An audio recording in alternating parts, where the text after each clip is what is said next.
Que nos enteramos, viste, que Uruguay se sacó la medalla de bronce.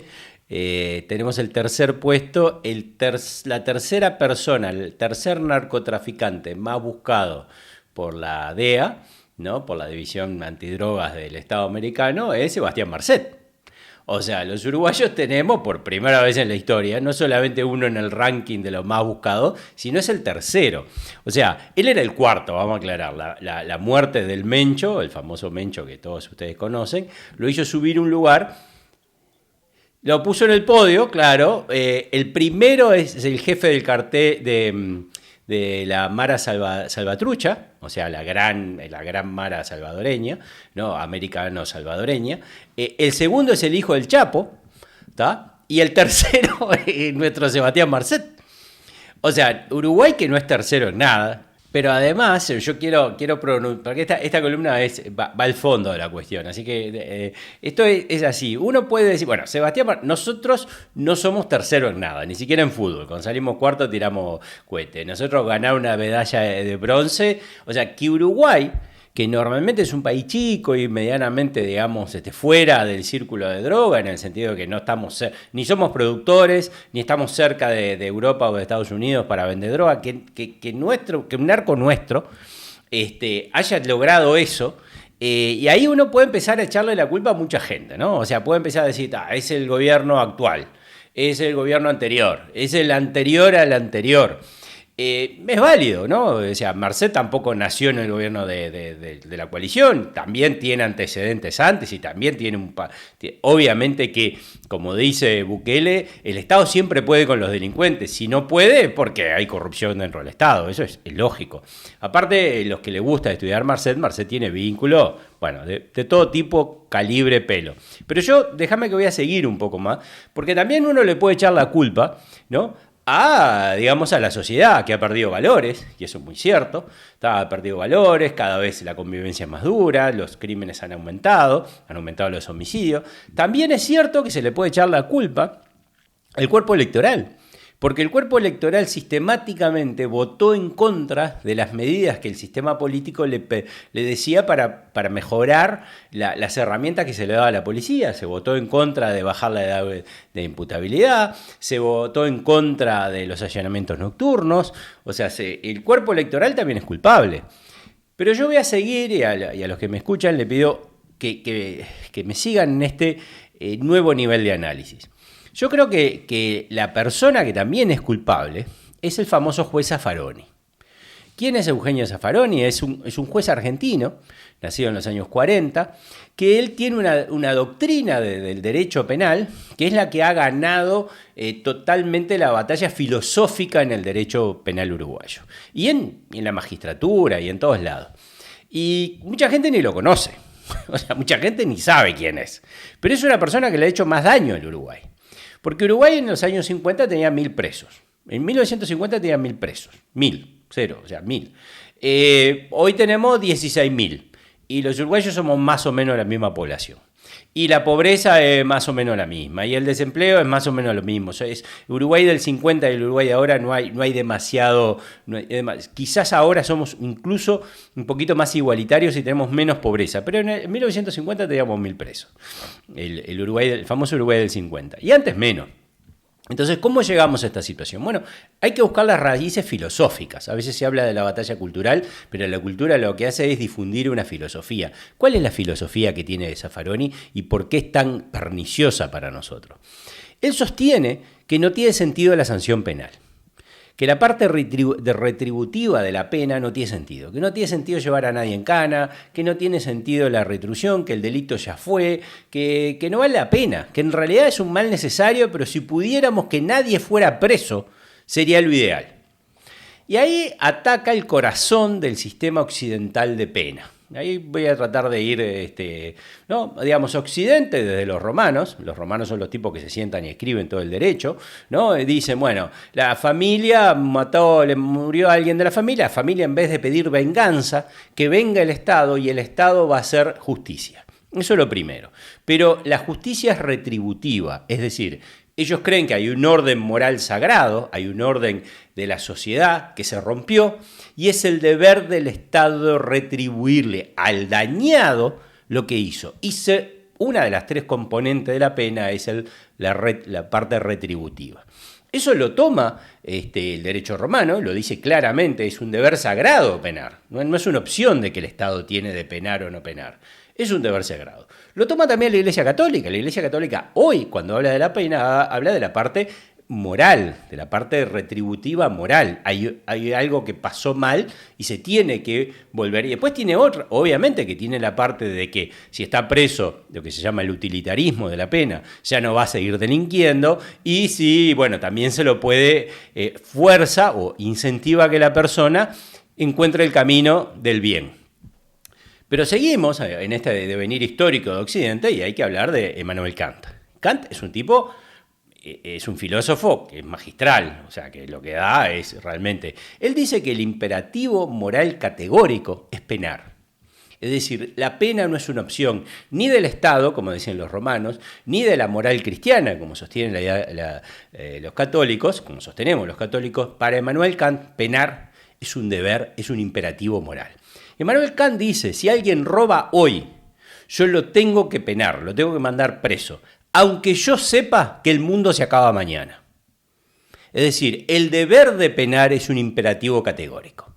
O sea, no hay forma de no penar. Y dice, no es penar la parte utilitaria para Kant. No tiene sentido, porque sería negar la dignidad humana. O sea, a esa persona no la pongo presa porque así no sigue robando, no la pongo presa por la sociedad, la pongo presa por él, por lo que él hizo. Eso es el imperativo categórico de Kant.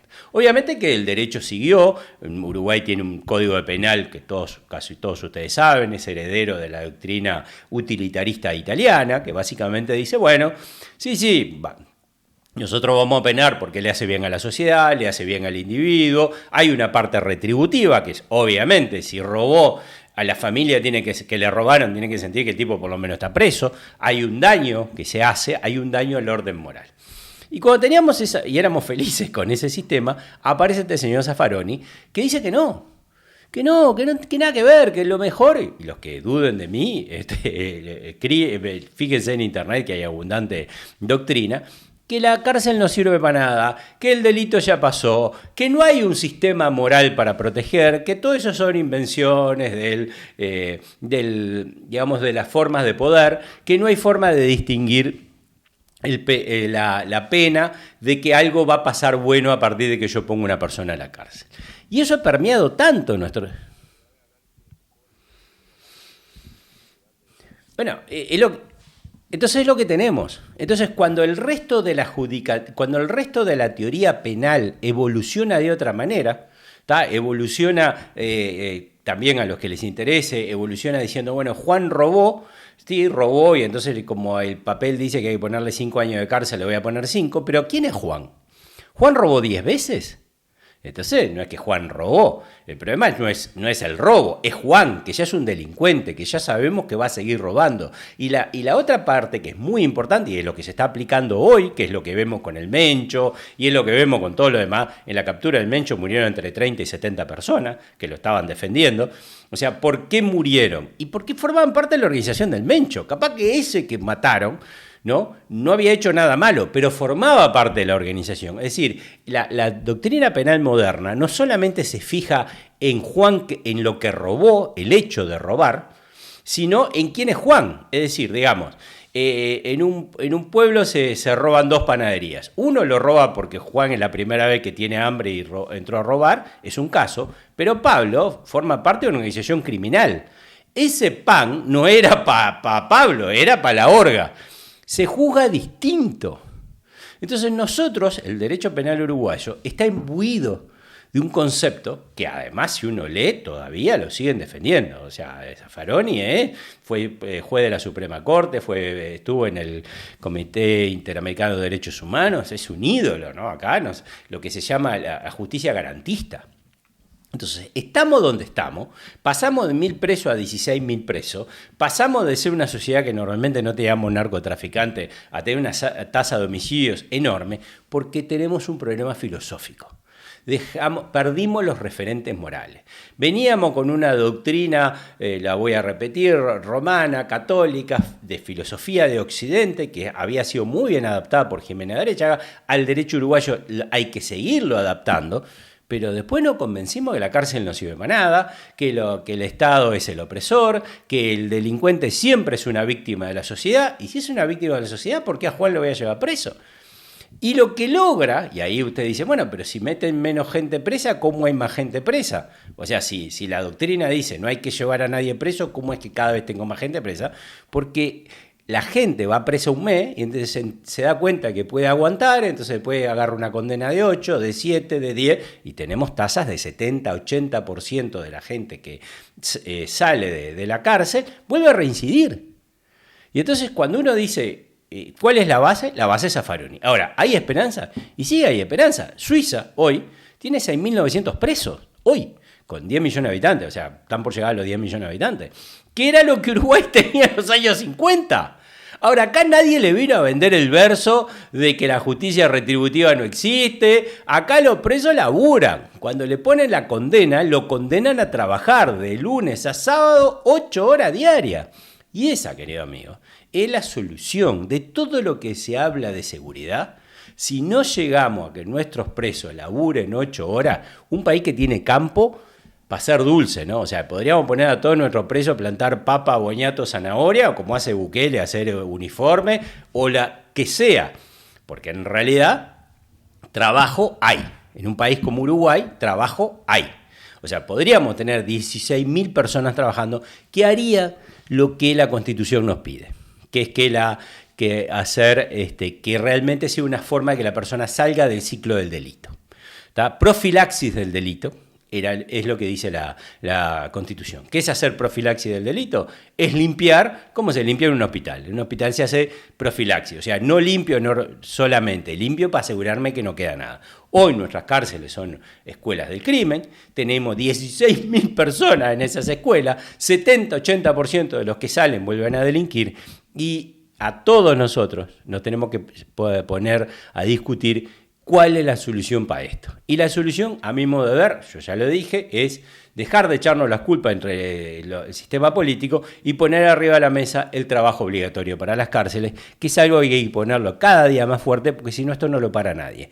Obviamente hay que dar una discusión filosófica que se da en el mundo y que nosotros estamos totalmente por fuera. Y cuando busquen culpables, le pido a todos ustedes que busquen a este señor Zaffaroni, que incluso juristas argentinos en su momento lo rebatieron, pero es la filosofía dominante en nuestro sistema penal.